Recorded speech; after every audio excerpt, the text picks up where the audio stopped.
Wala pa raw nakikitang foul play ang DILG sa pagkamatay ni dating Public Works Undersecretary Maria Catalina Cabral. Pero gustong siguruhin ng ahensya kung totoong si Cabral ang babaeng natagpuan sa bangin at baka raw budol lang ito. Hindi raw daw nakikipagtulungan sa investigasyon ang pamilya ni Cabral. At live mula sa Baguio City, nasa frontline ng balitang yan, si Gary De Leon. Gary, nasaan na ngayon ang labi ni Cabral? Ngayong gabi dumating nga ang mga Soko sa punerarya dito sa Irisan sa Baguio City para formal na kuhanan ng specimen ang bangkay ni dating DPWH USEC Catalina Cabral. Ito ay nakabase sa request ng DOJ na hiniling nila kanina. Dumating din ang Benguet Police Provincial Office at mga kinatawan ng DILG para kausapin ang asawa ni USEC Cabral. Nakabalot ng foil ang bangkay ng babaeng yan nang iahaw ng mga otoridad mula sa bangin sa may Buwed River sa Cannon Road sa Tuba, Benguet. Siya raw si dating DPWH Undersecretary Catalina Cabral ayon sa kanyang driver. Ayon sa driver, nagbiyahe si Cabral pa Baguio para mag-relax. Nagpaiwan daw siya sa Cannon Road bandang alas 3 ng hapon kahapon. Nang balikan ng bandang alas 5 ng hapon, hindi na raw niya makita ang amo kaya dumiretso raw ang driver sa kanilang hotel sa pag-aakalang nandoon na si Cabral pero wala kaya bumalik siya ulit sa Cannon Road. Nang hindi pa rin niya makita ang amo, nagpatulong na siya sa mga pulis. Bago ko naman iwan, nakaupo po siya doon sa may bato. Sabi niya balikan ko na lang siya. Wala, naiyak na lang po ako. Hindi ko akalain gagawin niya po yun.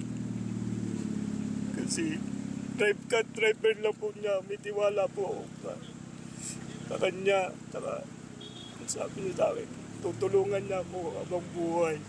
Kaso ganun po ginawa niya. Kalaunan ay idineklara na ring patay si Cabral. Person of interest ang kanyang driver. Labag daw po sa human nature na yung principal o yung VIP mo, iiwanan mo sa isang liblib na lugar. Alam mo naman na yung bag at yung cellphone ay nasa sasakyan ninyo at bakit babalikan mo siya after 1 or 2 hours. Hindi mo ba iniisip na paano ka makokontak? Ayon sa DILG, walang nakikitang foul play sa pagkamatay ni Cabral base sa unang batch ng postmortem examination. Ang lahat ng injuries niya ay consistent with blunt force trauma. Yung nahulog siya. Meron siyang sugat sa muka, sa likod ng ulo. Bali yung kaliwang kamay, kanan na kamay. Tapos bali ang buong kanan na ribs niya. Nag-puncture ng kanyang internal organs at bali yung tuhod. Pero ayaw magpakampante ni DILG Secretary John Vic Remulla. Gusto raw nilang makasigurong si Cabral nga ang labi, lalo't marami ang namemeke ng pagkamatay. Dawit din daw kasi si Cabral sa issue ng korupsyon. Baka budol play di ba? Baka ibang katawang ginamit, sabi ng pamilya, sila na yon.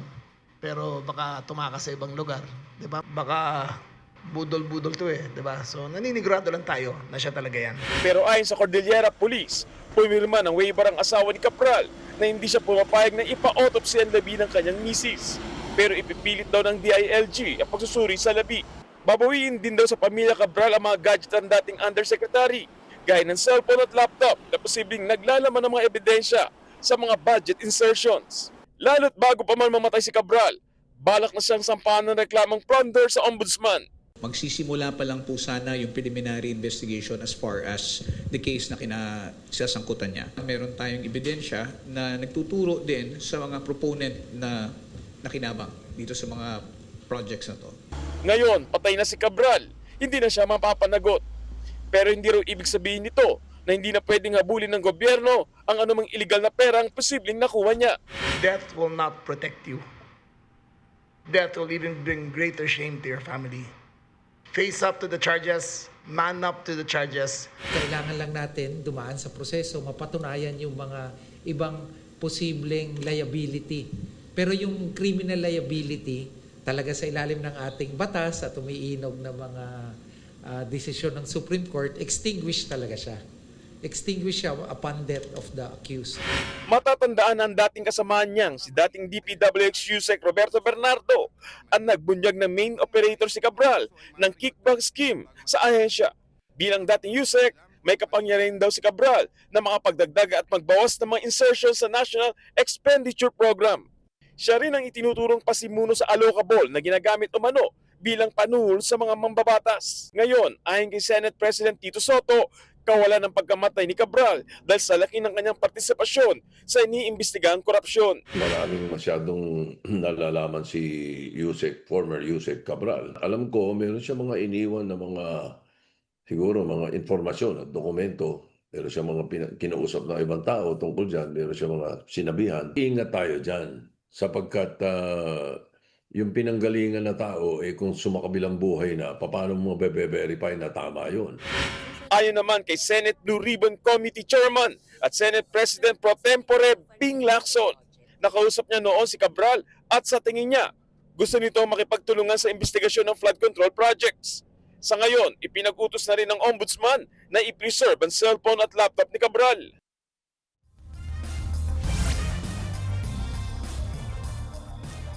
May anbog na nanatiling tikom ang bibig at hindi pa kinukumpirma ng Police Provincial Office ng Cordillera kung tuluyan lang ang narilib sa pwesto si Tuba Municipal Police Acting Chief P. Mudge Peter Camsol Jr. at Benguet Provincial Police Director Colonel Lambert Suerte.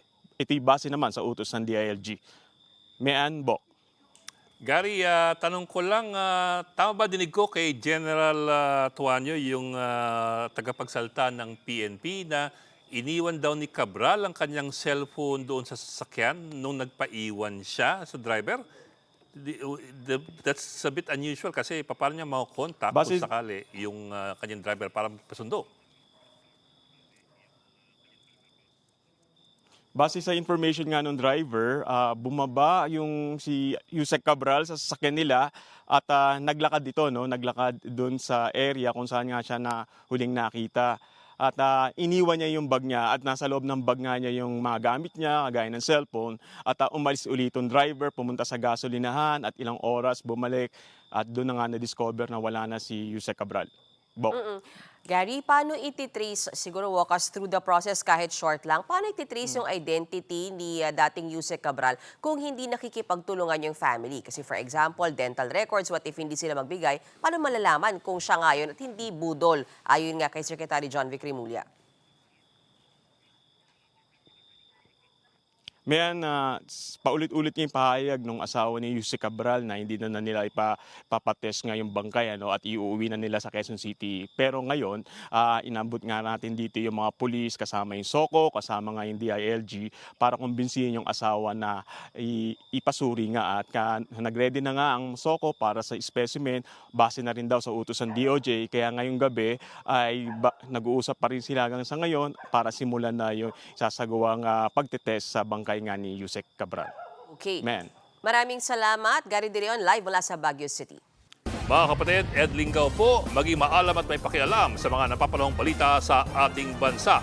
Para sa mas malilimang pagtalakay at paghimay sa mga issue at headlines, mag-follow at mag-subscribe sa social media pages ng News 5.